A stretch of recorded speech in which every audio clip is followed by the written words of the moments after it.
Bacaan dari surat pertama Rasul Paulus kepada jemaat di Korintus.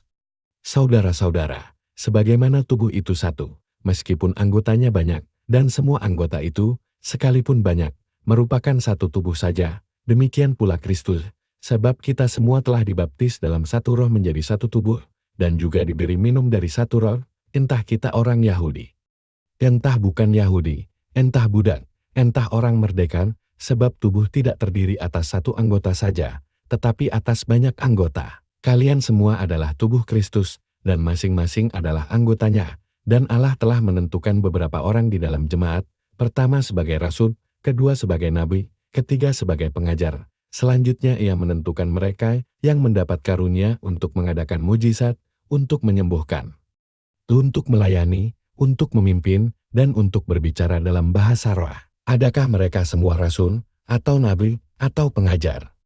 Adakah semua mendapat karunia untuk mengadakan mujizat, atau untuk menyembuhkan, atau untuk berbicara dalam bahasa roh, atau untuk menafsirkan bahasa roh? Maka berusahalah untuk memperoleh karunia-karunia yang utama. Demikianlah sabda Tuhan. Syukur kepada Allah. Mazmur tanggapan. Referen, kita ini umatnya dan kawanan domba gembalaannya. Beribadahlah kepada Tuhan dengan sukacita, datanglah ke hadapannya dengan sorak-sorai. Referen, kita ini umatnya dan kawanan domba gembalaannya. Ketahuilah bahwa Tuhanlah Allah, dialah yang menjadikan kita, dan punya dialah kita. Kita ini umatnya dan kawanan domba gembalaannya. Referen, kita ini umatnya dan kawanan domba gembalaannya. Masuklah melalui pintu gerbangnya dengan nyanyian syukur. Masuklah ke pelatarannya dengan puji-pujian. Bersyukurlah kepadanya, dan pujilah namanya. Referen, kita ini umatnya dan kawanan domba gembalaannya.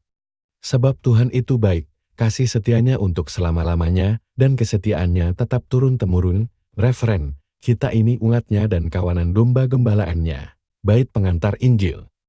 Seorang nabi besar telah muncul di tengah-tengah kita, dan Allah mengunjungi umatnya. Semoga Tuhan berserta kita, sekarang dan selamanya. Inilah Injil suci menurut Lukas.